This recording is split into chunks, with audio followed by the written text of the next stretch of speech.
Capítulo 11. Às vezes, meditando sozinha sobre essas coisas, um pavor repentino tomava conta de mim. Então punha a touca e ia ver como andavam as coisas lá na fazenda. Eu me convencera de que era meu dever advertir Hindley do que as pessoas andavam comentando a respeito das suas atitudes. Mas então me lembrava dos seus péssimos hábitos e, sem esperança de fazer-lhe algum bem, duvidando que ele desse atenção às minhas palavras, perdi a coragem de entrar naquela casa sombria.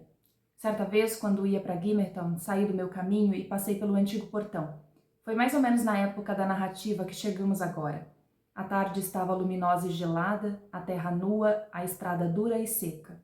Cheguei até uma pedra que marcava uma ramificação na estrada, onde à esquerda havia um caminho para Charneca. É rústico o pilar de arenito, com as letras MVU gravadas no lado norte, G no lado leste, e G e T a sudoeste. Serve como guia para ir ao Morro dos Ventos Uivantes, à Granja Thrushcross e ao vilarejo. O sol brilhava amarelo no alto do marco cinzento, fazendo-me lembrar do verão. Não sei dizer a razão, mas de repente meu coração foi invadido por uma onda de sensações da infância. Aquele lugar era o nosso favorito. O meu, de Hindley, há 20 anos atrás. Completei longamente o pilar gasto pelo tempo, e abaixando-me percebi um buraco perto da base, ainda cheio de caracóis e seixos que nós adorávamos armazenar ali, junto com outras coisas mais perecíveis.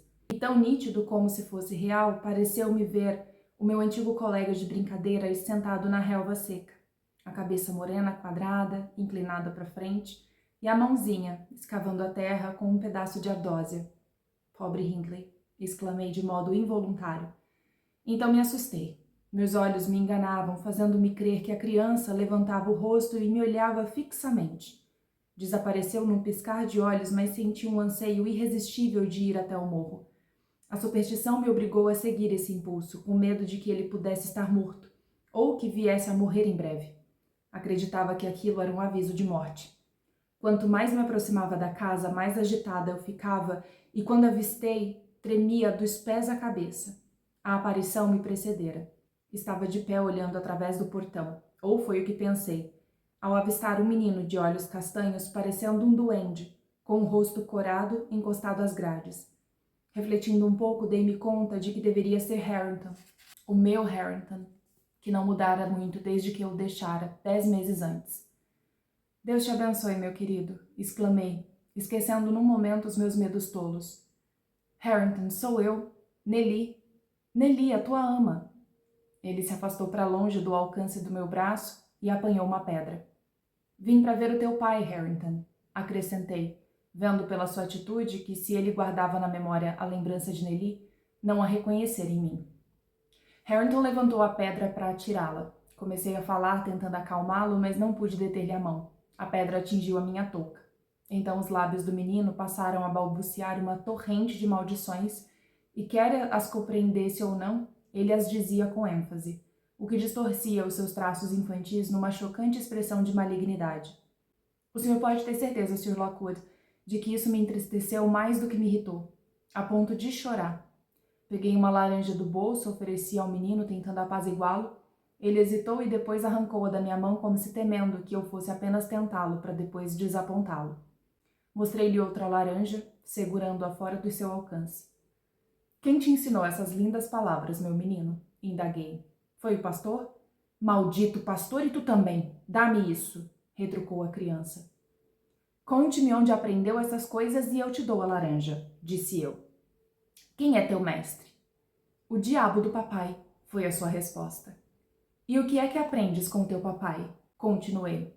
Ele pulou para pegar a fruta, levantei-a mais alto. Que é que ele te ensina? Perguntei. Nada, disse o menino. Só me diz para ficar fora do caminho. Papai não me suporta, porque eu xingo ele. Ah, e é o diabo que te ensina a xingar o papai? Observei. Sim. Não. Ele hesitou. Então quem é? Heathcliff. Perguntei se ele gostava do Sr. Heathcliff. Gosto, respondeu ele de novo. Desejando saber as razões dele para gostar de Heathcliff, consegui colher só essas frases. Não sei. Ele briga com o papai quando ele me xinga e amaldiçoa o papai quando ele me amaldiçoa. Diz que eu posso fazer o que quiser.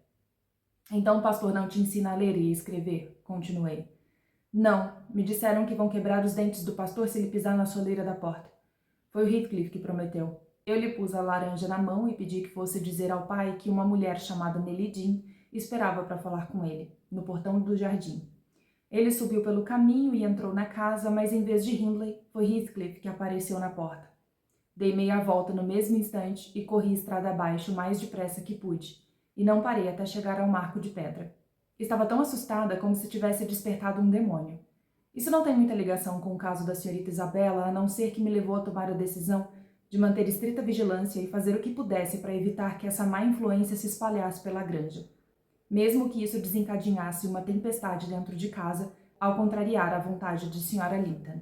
Na primeira visita de Heathcliff depois disso, a senhorita Isabella estava por acaso no pátio alimentando os pombos. Ela não tocara numa única palavra com a cunhada durante 3 dias, mas havia parado com as suas irritantes reclamações, o que para nós era um grande alívio. Eu sabia que Heathcliff não costumava conceder gentilezas inúteis à senhorita Linton. Agora, no entanto, assim que a viu, sua primeira precaução foi observar atentamente a frente da casa. Eu estava parada à janela da cozinha, mais fora do alcance de vista. Ele então atravessou o pátio na direção da jovem e lhe disse alguma coisa. Ela pareceu embaraçada e ansiosa por fugir. Para evitar isso, ele lhe pôs a mão no braço. Ela virou o rosto. Ao que parecia, lhe fizeram uma pergunta que ela não tinha condições de responder. Heathcliff olhou de novo para casa e, supondo que não viam, o patife teve o descaramento de abraçá-la. Judas! Traidor! Exclamei. Agora é hipócrita também? Um impostor com más intenções. Quem é Nelly? Disse Catherine ao meu lado. Eu estivera tão ocupada em observar os dois lá fora que não percebera sua entrada. Aquele miserável do seu amigo, respondi indignada.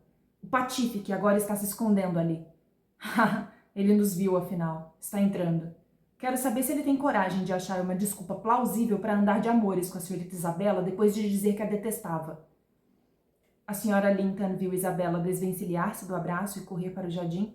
1 minuto depois, Heathcliff abriu a porta. Não pude me conter e dei vazão à minha indignação, e Catherine, porém, ficou furiosa e mandou que eu me calasse, e ameaçou expulsar-me da cozinha se eu ousasse abrir de novo a boca para dizer insolências. Quem a ouve pensaria que você é a patroa, exclamou ela. Trate de se colocar no seu devido lugar. Heathcliff, o que você está fazendo, provocando todo esse tumulto? Eu já lhe disse para deixar Isabella em paz. Espero que o faça, menos que esteja cansado de ser recebido aqui e queira que Linton lhe bata a porta na cara. Deus permita que ele nem sequer tente, respondeu o patife moreno, e eu o odiei naquele instante. Que Deus o conserve paciente e submisso. Cada dia sinto mais vontade de mandá-lo para o céu. Silêncio, disse Catherine, fechando a porta interna. Não me irrite. Por que não atendeu o meu pedido? Foi ela que o procurou com esse propósito? O que você tem com isso? Ele rosnou. Tenho direito de beijá-la se ela quiser, e você não tem direito nenhum de se opor. Não sou seu marido. Você não precisa ter ciúmes de mim. Eu não tenho ciúmes de você, retrucou a patroa. Só estou zelando por você. E melhor essa cara, não vai fazer cara feia para mim. Se gosta de Isabella, deve casar-se com ela. Mas eu lhe pergunto, gosta dela? Diga a verdade, Heathcliff. Aí está. Não quer responder. Tenho certeza de que não gosta. E o Sr. Linton aprovaria que a irmã se casasse com este homem? Indaguei. Sr. Linton teria que aprovar, tornou Catherine decidida. Ele não precisa se dar a esse trabalho, disse Heathcliff. Posso muito bem fazer isso sem a sua aprovação. Quanto a você, Catherine, eu vou lhe dizer algumas palavras agora, já que falamos no assunto. Quero que saiba que eu sei que você procedeu comigo de maneira infernal. Infernal, ouviu bem? E se acha que foi esperta para não me deixar perceber, então é uma tonta. E se acha que posso ser consolado com palavras doces, é uma idiota. E se imagina que vou sofrer sem me vingar, então vou convencê-la do contrário muito em breve. Enquanto isso, obrigado por me contar o segredo da sua cunhada. Prometo que tirarei o maior proveito dele. E fique fora disso. Que mudança de caráter é essa? Exclamou a senhora Linton assombrada. Eu o tratei de maneira infernal, e você vai se vingar. Como fará isso, seu bruto ingrato? Que tratamento infernal foi esse que lhe dei? Não vou me vingar de você, respondeu Heathcliff com menos veemência. Não é esse o meu plano. O tirano tortura os seus escravos, mas eles não se voltam contra ele. Vão esmagar os que estão abaixo deles. Você tem permissão para me torturar. Até a morte, só para se divertir. Apenas permita que eu me divirta no mesmo estilo. E tanto quanto possível, evite me insultar. Depois de destruir o meu palácio, não venha erguer uma choupana e admirar a sua própria caridade, porque me permitiu morar nessa choupana. Se eu de fato acreditasse que você deseja que eu me case com Isabela, cortaria a própria garganta. O problema é que eu não tenho ciúmes, então, exclamou Catherine. Bem, eu não vou repetir minha oferta de uma esposa. É tão ruim quanto oferecer a alma perdida a Satanás. A sua felicidade, assim como o dele, consiste em causar sofrimento. Acabou de provar isso. Edgar já se recuperou da irritação provocada pela sua vinda, eu comecei a me sentir segura e tranquila, e você inquieto por nos ver em paz. Parece resolvida a causar uma disputa. Brigue com Edgar se é o que quer Heathcliff e engane a irmã dele. Achou o método mais eficiente de se vingar de mim. A conversa terminou.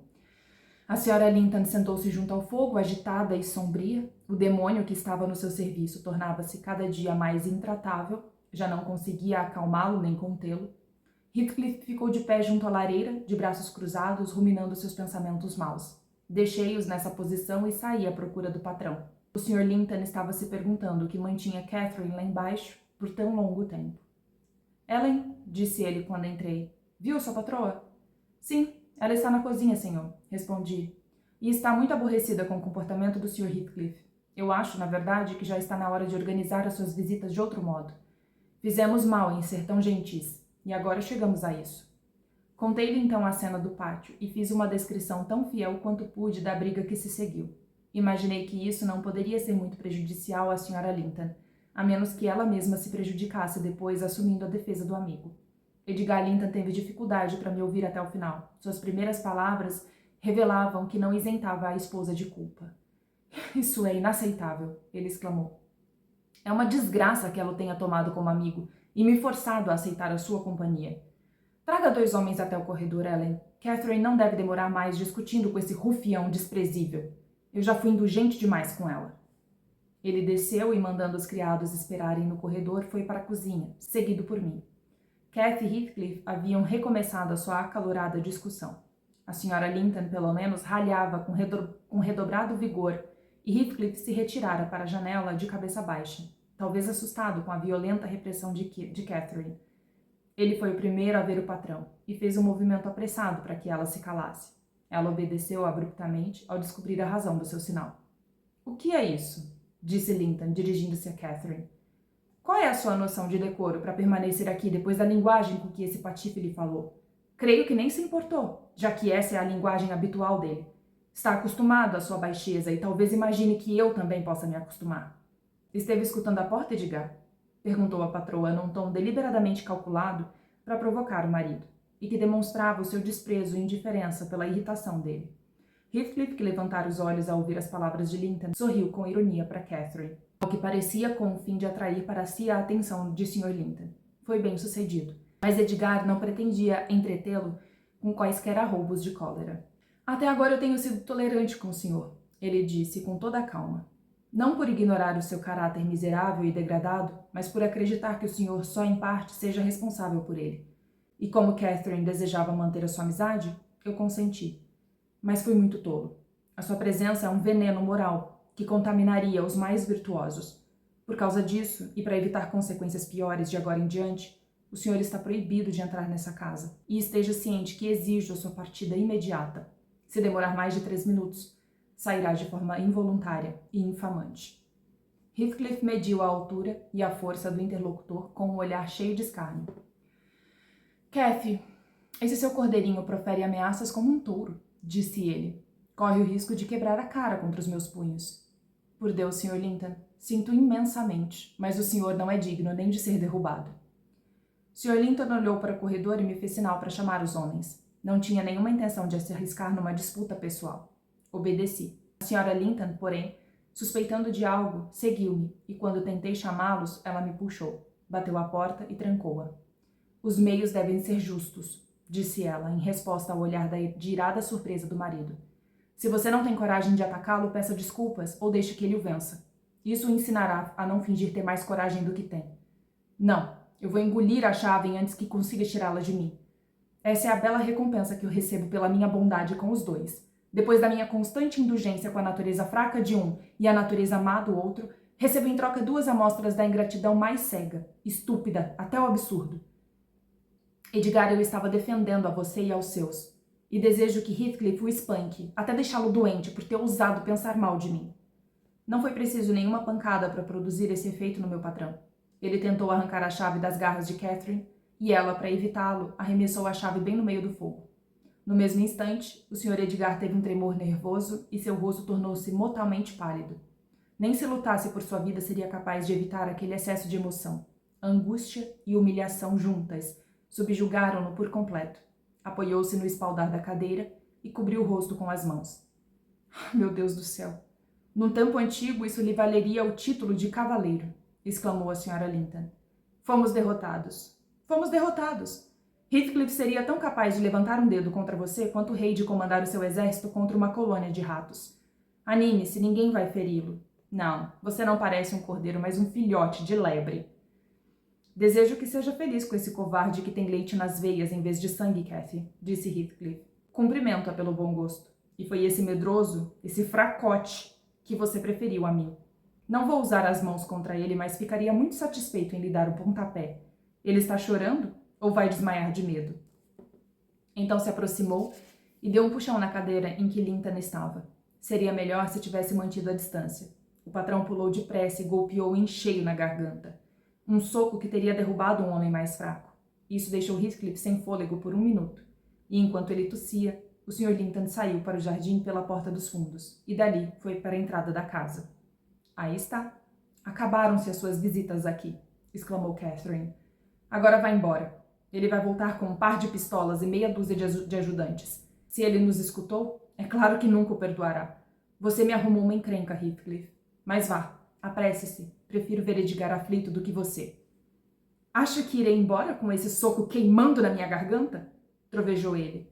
Eu não vou. Com todos os diabos eu vou esmagar-lhe as costelas com uma castanha podre antes de atravessar as soleiras. Se não derrubá-lo agora, acabarei por matá-lo qualquer dia desses. Então, se dá valor à vida dele, deixe-me pegá-lo. Ele não vai voltar. Eu interrompi, engendrando uma mentira. Estão aí o cocheiro e os 2 jardineiros. O senhor não vai querer que eles o atirem à estrada, de certo. Cada um tem uma clava e o patrão tem certeza de que vai ficar assistindo da janela do salão para ver se cumpriram as ordens dele. Os jardineiros e o cocheiro estavam lá, mas Linton estava com eles. Já haviam entrado no pátio. Heathcliff, pensando melhor, resolveu evitar uma luta contra os 3 e agarrou um tiçador, arrebentou a fechadura da porta interna e saiu enquanto os outros entravam. A Sra. Linton, muito agitada, pediu que eu a acompanhasse até o andar de cima. Ela não sabia da minha contribuição para aquele tumulto e eu estava ansiosa por mantê-la na ignorância. Estou quase louca, Nelly, exclamou Catherine, atirando-se ao sofá. É como se houvessem 1000 martelos batendo dentro da minha cabeça. Diga para Isabela ficar longe de mim. Ela é a culpada de todo esse alvoroço. E se ela ou qualquer outra pessoa me irritar mais agora, eu vou acabar louca. E outra coisa, Nelly. Se você voltar a ver Edgar ainda essa noite, diga-lhe que corro o risco de adoecer gravemente. Queira Deus que isso se confirme. Ele me assustou e me magoou de forma escandalosa. Quero que fique amedrontado. Além disso, se ele viesse aqui agora, seria para desfiar um rosário de queixas ou de ofensas, e eu com certeza o recriminaria também. E sabe Deus onde isso irá terminar. Fará isso por mim, minha boa Nelly. Você sabe que eu não tenho culpa nenhuma nessa história. Que diabo possuiu para se pôr a escutar a nossa conversa? Heathcliff disse coisas horríveis depois que você saiu, mas eu logo o afastaria de Isabela. E o resto não tem importância. Agora deu tudo errado, só por causa do desejo tolo que algumas pessoas têm de ouvir horrores sobre si mesmas. Parecem assombradas pelo demônio. Se Edgar não tivesse ouvido a nossa conversa, nunca teria acontecido pior. Na verdade, quando ele avançou para mim com aquele tom irracional de desgosto depois que eu discuti com Heathcliff até ficar rouca só para defendê-lo, pouco me importava o que fizesse um com o outro. E também porque senti que não me importa como acabasse a cena. Todos nós ficaríamos afastados. Sabe Deus por quanto tempo? Bem, se não posso manter Heathcliff como amigo, e se Edgar se torna mesquinho e ciumento, vou fazer a infelicidade dos 2 com a minha própria infelicidade. Será uma boa maneira de terminar com tudo, já que sou levada a extremos. Mas isso fica reservado para quando não houver mais esperança. Não quero pegar Linton de surpresa. Até agora ele tem sido discreto com medo de provocar-me, e você tem que mostrar-lhe o perigo de abandonar essa política e fazê-lo se lembrar do meu temperamento passional, que se aproxima do furor quando despertam a minha ira. Bem, Nelly, eu gostaria muito que abandonasse esse ar apático e demonstrasse mais preocupação por mim. Sem dúvida nenhuma, a impassividade com que recebia suas ordens devia ser muito exasperante, pois Catherine me dera aquelas instruções com toda sinceridade. Eu acreditava, porém, que uma pessoa que podia planejar de antemão seus acessos de ira podia conseguir se controlar razoavelmente bem se desejasse, mesmo durante esses acessos. E eu não pretendia amedrontar o Sr. Edgar, como ela dizia, e multiplicar os seus aborrecimentos só para servir ao egoísmo de Catherine.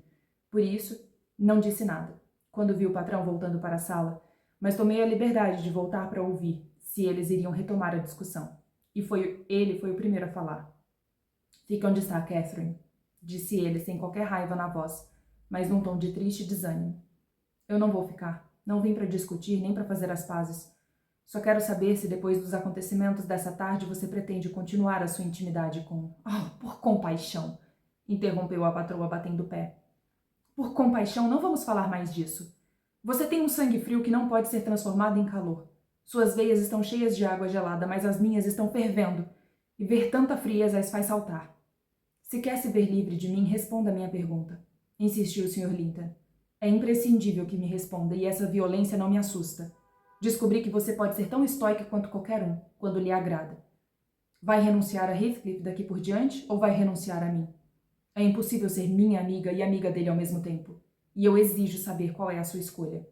E eu exijo que me deixe sozinha, exclamou Catherine furiosa. Exijo! Não vê que mal posso me aguentar de pé? Deixe-me, Edgar, deixe-me. Tocou a campainha até quebrar o cordão com um som metálico. Eu entrei devagar. Aquelas fúrias insensatas e maldosas eram suficientes para testar a paciência de um santo.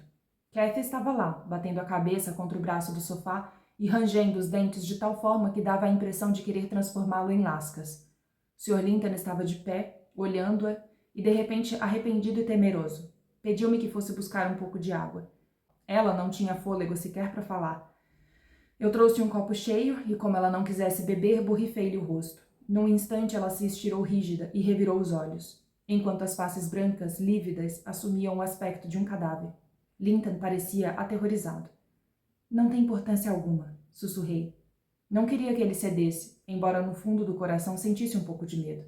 Ela tem sangue nos lábios, disse ele estremecendo. Não importa, respondi com ironia.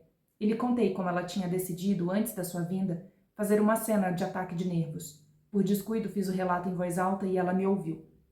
Deu um salto. Os cabelos soltos sobre os ombros, os olhos faiscando, os músculos do pescoço e do braço saltados de um jeito anormal. Pensei que ela fosse me quebrar os ossos, pelo menos, mas apenas lançou-me um olhar feroz e fugiu da sala. O patrão mandou que eu a seguisse. Fui até a porta do quarto, mas ela me impediu de prosseguir, batendo-me a porta no rosto. Na manhã seguinte, como ela demorasse a descer para o café da manhã, fui perguntar-lhe se queria que eu levasse alguma coisa. Não, ela respondeu decidida. Fiz a mesma pergunta na hora do jantar e do chá, e novamente na manhã seguinte, sempre com a mesma resposta. Enquanto isso, o Sr. Linton passava o tempo na biblioteca e não perguntou nada sobre as atividades da esposa. Isabela e o irmão haviam tido uma conversa de 1 hora, durante a qual ele tentou despertar na irmã o justo sentimento de horror pelos avanços do Sr. Heathcliff. Mas não conseguiu nada além das respostas evasivas e foi obrigado a encerrar a entrevista de modo pouco satisfatório. Acrescentou, porém, uma advertência solene. Se ela fosse tão insana a ponto de encorajar aquele pretendente inaceitável, romperia todos os laços de parentesco entre os dois. Capítulo 12. Enquanto a senhorita Linton vagava atordoada pelo parque ou pelo jardim, sempre silenciosa e quase sempre em lágrimas, enquanto seu irmão trancava-se entre livros que nunca abria, consumindo, eu supunha, pela vaga e constante expectativa de que Catherine, arrependida de sua conduta, viesse por sua conta própria pedir perdão e buscar uma reconciliação, enquanto ela persistia no jejum, acreditando de certo que a cada refeição Edgar sucumbia com a sua ausência e que só o orgulho o impedia de correr e se lançar aos seus pés, eu continuava com os meus afazeres domésticos, convencida de que havia apenas uma alma sensata entre as paredes da granja, e essa alma habitava no meu corpo. Não desperdicei minha compaixão com a senhorita Linton, nem minhas censuras com a patroa, nem prestei muita atenção aos suspiros do patrão, que ansiava por ouvir o nome da esposa, já que não podia ouvir-lhe a voz. Resolvi deixá-los fazer o que quisessem, e embora tal processo fosse lento e cansativo, comecei a me alegrar por um longo tempo, acreditando que havia algum progresso. Ou foi o que pensei a princípio. No terceiro dia, a senhora Linton destrancou a porta. A água do jarro e da garrafa havia acabado e ela pediu que os enchesse. Pediu também um mingau de aveia, pois acreditava que ia morrer. Imaginei que essas palavras fossem endereçadas aos ouvidos de Edgar. Não acreditei naquele discurso, então o guardei para mim e trouxe-lhe um pouco de chá e torradas. Ela comeu e bebeu avidamente, depois afundou outra vez nos travesseiros, torcendo as mãos e gemendo. "Oh, eu vou morrer", exclamou, "já que ninguém se importa comigo. Quem me dera não tivesse comido nada." Então, passado algum tempo, ouvi-a murmurar. Não, não vou morrer. Ele ficaria bem contente. Não me ama nem um pouco, nem sentiria a minha falta." "Deseja mais alguma coisa, senhora?" perguntei, ainda mantendo a minha compostura, apesar de reparar no seu semblante desfigurado e nos seus modos estranhos e exagerados. "Que é que aquele ente apático está fazendo?" ela perguntou, afastando os cachos emaranhados do rosto. "Caiu em letargia? Ou será que morreu?" "Nenhuma coisa nem outra", respondi. "Se a senhora se refere ao Sr. Linton, ele está razoavelmente bem, eu acho, embora estude bem mais do que deveria. Está sempre com seus livros, já que não tem nenhuma outra companhia." Eu não teria falado assim se soubesse da sua verdadeira condição de saúde, mas não podia me livrar da ideia de que ela estava representando o papel de doente. "Com seus livros", exclamou Cassie confusa. "E eu morrendo, à beira da sepultura. Meu Deus, ele não sabe como estou alterada?" Ela continuou, olhando seu reflexo num espelho pendurado na parede oposta. "Aquela ali é Catherine Linton? Ele imagina que isso é uma brincadeira, um jogo talvez. Não pode dizer-lhe que o meu estado é terrivelmente sério? Se não for tarde demais nele, assim que souber o que ele sente, pretendo escolher entre as duas opções. Ou morrer de fome de uma vez, o que não seria nenhum castigo para ele, a menos que tivesse um coração. Ou me recuperar e deixar essa região. Está falando a verdade sobre ele? Tome cuidado. A minha vida realmente é tão pouco importante para Edgar? Ora, senhora Linton, o patrão nem tem a menor ideia de que a senhora esteja doente. É claro que não imagina que pretende morrer de fome." "Você acha? E não pode dizer a ele que é isso que vou fazer?" tornou ela. "Convença-o. Fale por sua própria conta, mas diga-lhe que tem certeza de que vou morrer." "Senhora Linton, a senhora se esquece", sugeri, "de que comeu algumas torradas hoje com muito apetite e que amanhã vai perceber o bom efeito que isso terá sobre a sua saúde."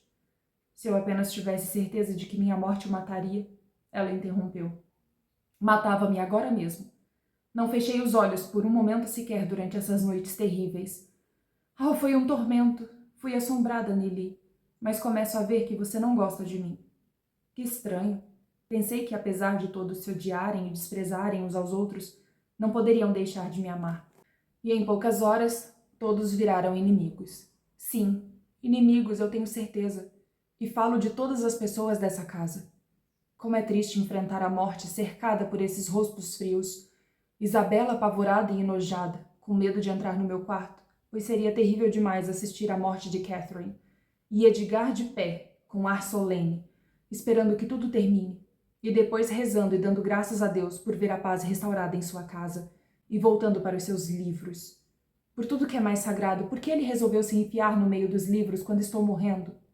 Ela não podia suportar a ideia, que eu havia posto em sua cabeça, de que o Sr. Linton se resignara filosoficamente. Pensando nisso, Catherine levou sua agitação febril até a loucura, e rasgou o travesseiro com os dentes. Então se levantou ardendo em febre e me pediu que abrisse a janela. Estávamos no meio do inverno. O vento de nordeste soprava forte, então me recusei.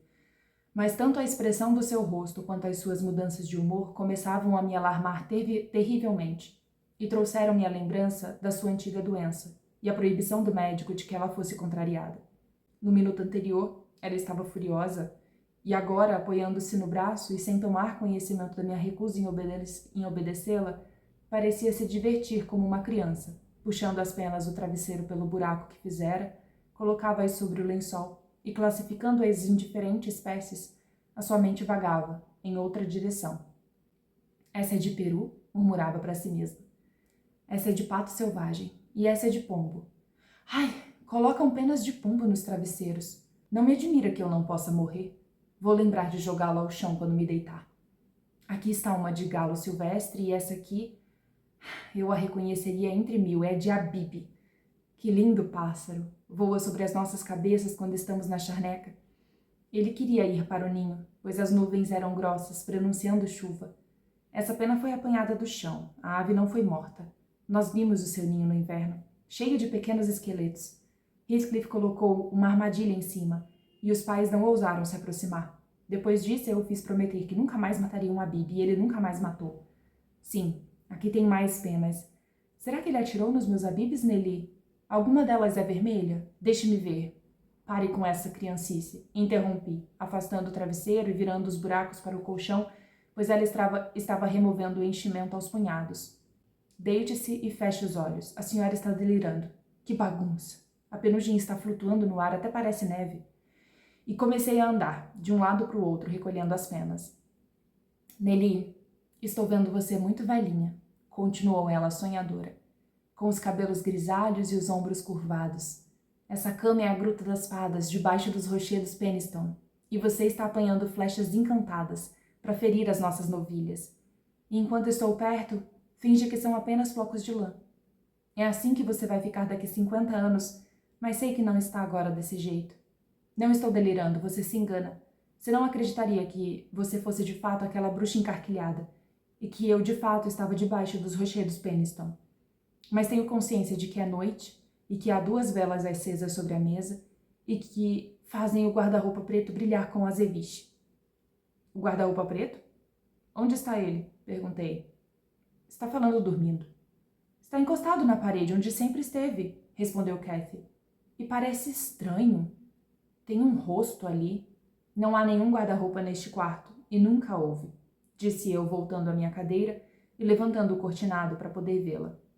Você não está vendo aquele rosto? Indagou ela, olhando fixamente para o espelho. Expliquei como pude, mas fui incapaz de fazê-la compreender que aquele era o seu próprio rosto. Então me levantei e cobri o espelho com um xale. O rosto ainda está atrás do xale, continuou ela inquieta. E agora se mexeu. Quem é, Nelly? Espero que não apareça depois que você for embora. Oh, Nelly, o quarto! O quarto está mal assombrado, eu estou com medo de ficar sozinha. Tomei a sua mão e pedi que lhe controlasse.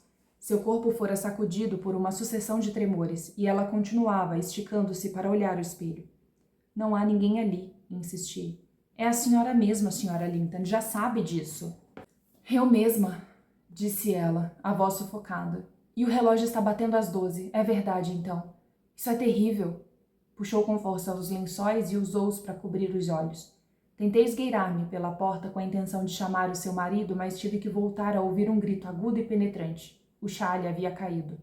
O que houve? Qual é o problema? Exclamei. Quem está sendo covarde agora? Acorde, isso é um espelho, senhora Linton. A senhora está se vendo no espelho, e a mim também do seu lado. Agitada e tremendo, ela se agarrou a mim. Aos poucos, porém, o temor foi abandonando o seu rosto, e a palidez deu lugar a um rubor de vergonha. Ai, Deus, pensei que estava em casa, ela suspirou. Pensei que estava deitada no meu quarto do Morro dos Ventos Uivantes. Estou tão fraca, minha mente está confusa. Por isso gritei sem querer. Não diga nada, fique comigo. Tenho medo de dormir, os meus sonhos me apavoram. Um sono profundo lhe faria muito bem, senhora Linton, respondi. E espero que este sofrimento a impeça de tentar morrer de fome outra vez. Queria tanto estar na minha cama, na nossa velha casa, continuou ela amargamente torcendo as mãos. E aquele vento soprando nos abetos junto à janela. Deixe-me senti-lo. Vem direto da charneca, deixe-me respirá-lo só uma vez. Para acalmá-la, entreabri o caixilho por alguns segundos.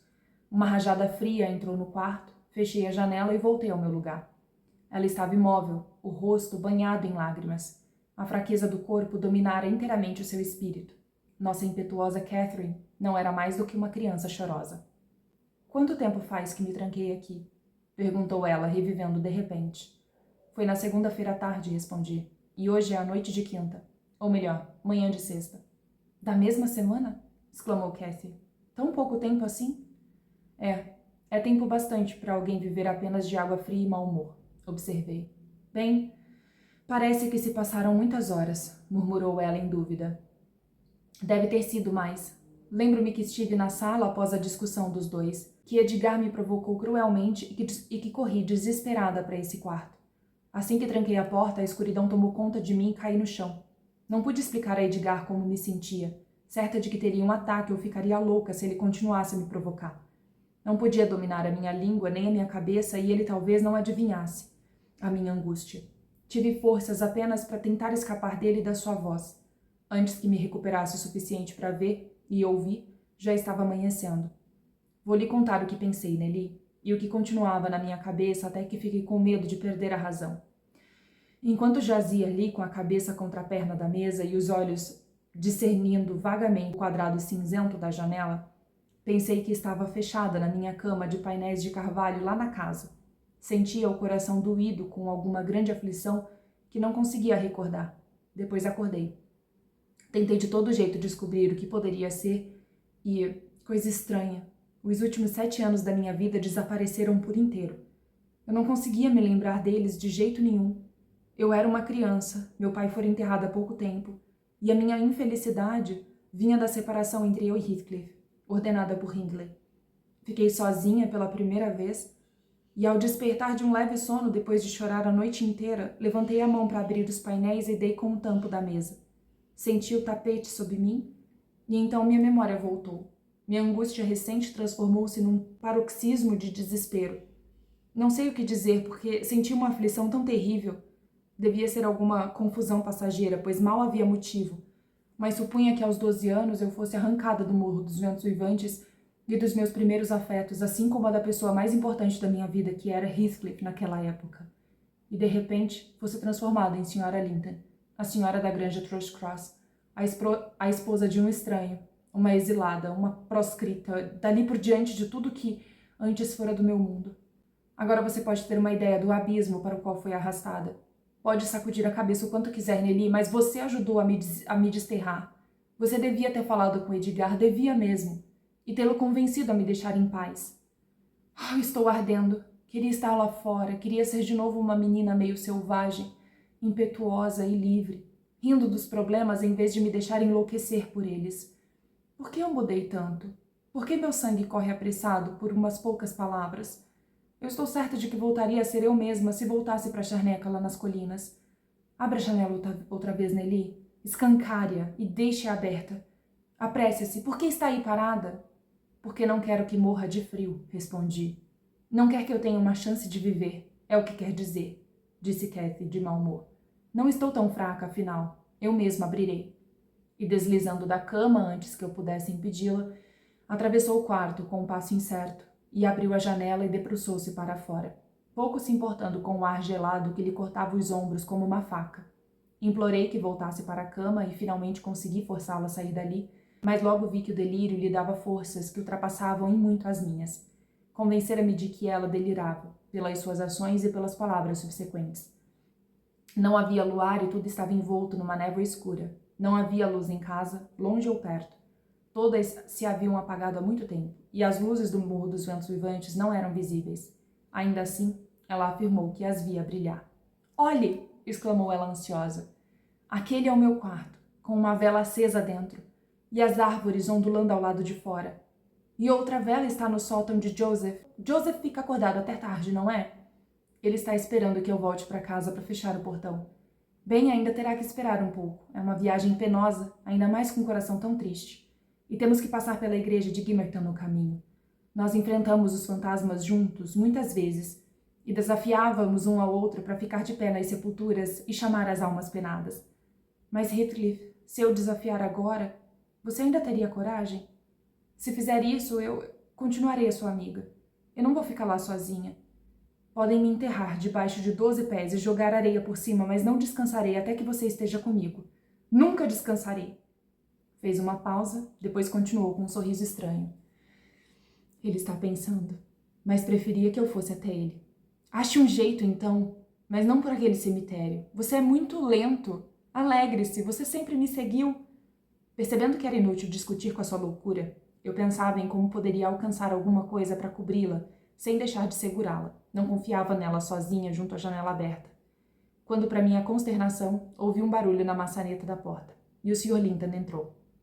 Só agora estava vindo da biblioteca e, passando pelo corredor, tinha ouvido as nossas vozes. Fora atraído pela curiosidade ou pelo medo a verificar o que estava acontecendo naquela hora tardia. "Ao Senhor", disse eu, vendo a exclamação que lhe subia dos lábios ante a cena que presenciava e a atmosfera lúgubre do quarto. Minha pobre senhora está doente e não tenho mais forças para controlá-la. Por favor, venha, convença a ir para a cama. Esqueça sua raiva porque ela não quer ouvir ninguém, só a si mesma. Catherine está doente? Disse ele, correndo em nossa direção. Feche a janela, Ellen. Catherine, por quê? Edgar calou-se. A aparência desfigurada da Sra. Linton deixou-o estupefato. Olhava de mim para ela com horrorizada surpresa. Ela tem estado confinada aqui dentro, continuei. Não comeu quase nada e nunca se queixou. Não deixou ninguém entrar até hoje à noite. Por isso não pudemos informá-lo do seu estado. Nós mesmas não sabíamos. Mas não é nada.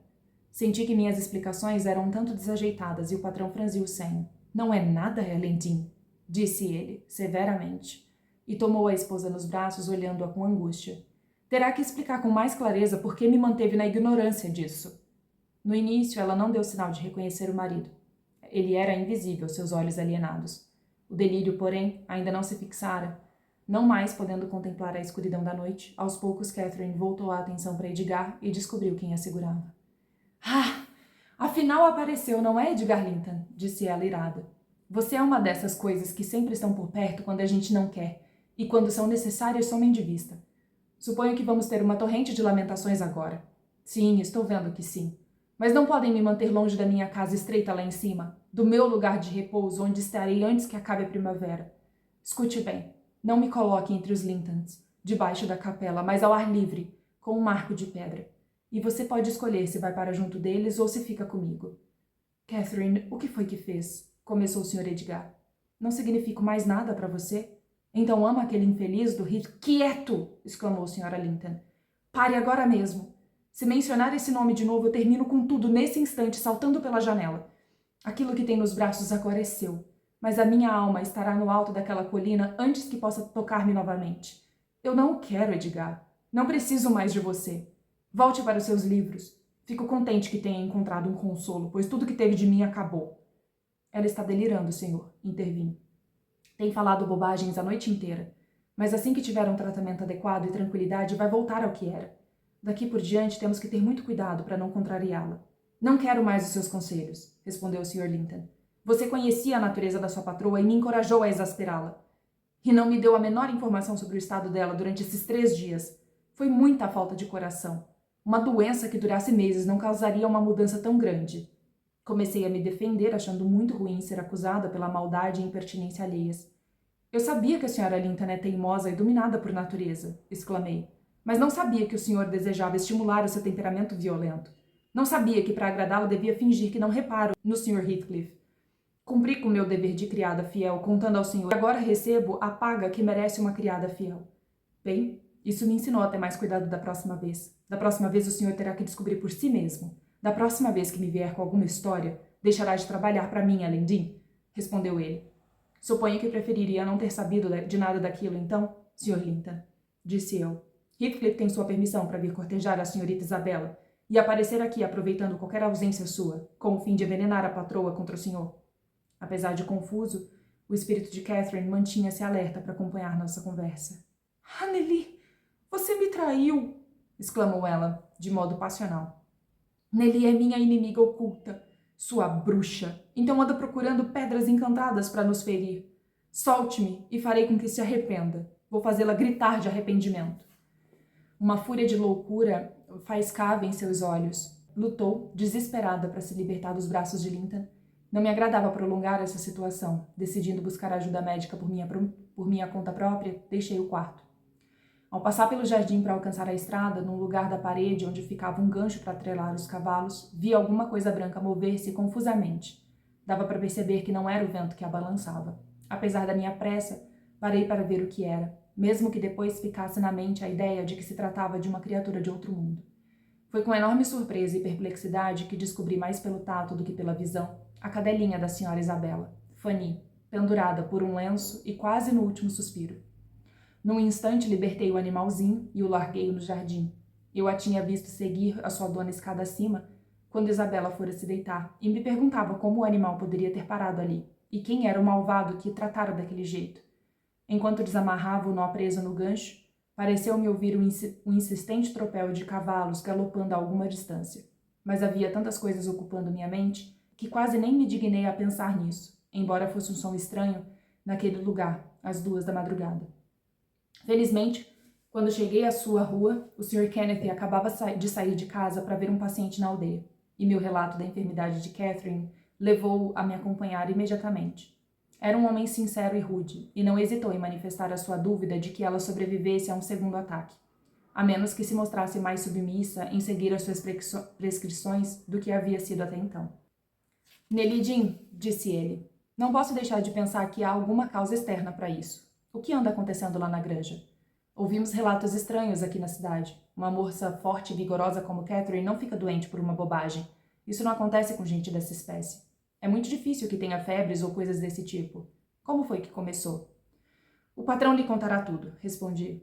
Mas o senhor já conhece o gênio violento dos Earnshaw, e a senhora Linton ganha de todos eles. Só posso lhe dizer que começou com uma briga. Ela teve um tipo de ataque durante uma explosão de cólera. É o que ela diz, pelo menos, pois saiu do meio da briga e se trancou no quarto. Depois se recusou a comer. E agora se enfurece ao cair em devaneio. Reconhece os que estão ao seu redor, mas está com a mente cheia de todos os tipos de ideias estranhas e fantasias. Será que o Sr. Linton está arrependido? Observou o Sr. Kenneth. Arrependido? Vai morrer de dor se acontecer alguma coisa, respondi. Não assuste mais do que o necessário. Bem, eu lhe disse para tomar cuidado, disse o médico. E ele deve aguentar as consequências se não quis ouvir o meu aviso. Ele tem sido bastante íntimo do Sr. Heathcliff nos últimos tempos, não é? Bem, Heathcliff visita com frequência a granja, eu disse. Mas é mais por ser amigo da patroa desde criança do que por agradar o patrão. Mas ele agora não precisa mais se dar ao trabalho de visitar-nos, devido a certas aspirações presunçosas que manifestou a respeito da senhorita Linton. Não acredito que seja recebido aqui novamente. E a senhora Linton rejeitou-lhe a corte? Foi a próxima pergunta do médico. Ela não me faz confidências, respondi, relutante em continuar o assunto. Não, ela é dissimulada, observou o Sr. Kenneth, sacudindo a cabeça. Só faz o que lhe dá na cabeça, mas é de fato uma menina tola. Soube de fonte segura que ontem à noite, e que noite bonita fazia, ela e Heathcliff estiveram passeando pela plantação atrás da granja, durante 2 horas. E ele a pressionava para que não voltasse para casa, mas montasse o cavalo e fugisse com ele. Meu informante disse que ela só conseguiu afastar-se depois de dar a sua palavra de honra, que estaria preparada no primeiro encontro que tivessem. Quando seria esse encontro, meu informante não ouviu. Mas insista com o Sr. Linton para que fique preparado. Essas notícias encheram-me de novos receios. Passei na frente de Kenneth, corri quase todo o caminho de volta para casa. A cachorrinha ainda estava ganindo no jardim. Perdi 1 minuto abrindo a porteira para que ela entrasse, mas o bichinho, em vez de ir para a porta da casa, ficou farejando a grama para cima e para baixo, e teria fugido para a estrada se eu não a agarrasse e levasse comigo para dentro. Subindo até o quarto de Isabela, minhas suspeitas se confirmaram. Encontrei-o vazio. Se a doença da senhora Linton tivesse acontecido algumas horas mais cedo, poderia tê-la impedido de praticar aquele ato impensado. Mas o que se poderia fazer agora? Havia uma pequena possibilidade de alcançá-los se fossem perseguidos de imediato. Eu não podia persegui-los, no entanto, e não ousava alarmar a família e provocar uma enorme confusão, e muito menos contar tudo ao patrão, absorvido como estava na sua outra calamidade, sem condições de aguentar uma segunda desgraça. Não vi outra coisa a fazer, senão segurar a minha língua e deixar as coisas seguirem o seu curso. Quando Kenneth chegou, compus-me um pouco e fui anunciá-lo. Catherine dormia num sono turbulento. O marido conseguira acalmar-lhe o excesso de excitação. Ele agora debruçava-se sobre o travesseiro ao lado de Catherine, observando cada sombra e cada mudança nas suas feições dolorosamente expressivas. Após examinar a paciente, o médico deu esperanças ao Sr. Edgar de que o caso terminasse de modo favorável, se pudéssemos preservar ao seu redor um ambiente de perfeita e constante tranquilidade. Para mim, ele mencionou que o perigo maior não era tanto a morte, mas uma alienação mental permanente. Não fechei os olhos naquela noite e o Sr. Linton também não. Na verdade, nem chegamos a ir para a cama. E todos os criados levantaram-se bem antes da hora habitual, movendo-se pela casa com um passo furtivo e trocando sussurros entre si quando se encontravam. Todos estavam de pé, menos a senhorita Isabela, e os criados começaram a notar aquele sono profundo. O irmão também perguntou se ela já se levantara. Parecia impaciente por sua presença e magoado por ela demonstrar tão pouca preocupação com a saúde da cunhada. Eu tremia, com medo de que ele me mandasse chamá-la, mas fui poupada da dor de ser a primeira a anunciar a sua fuga.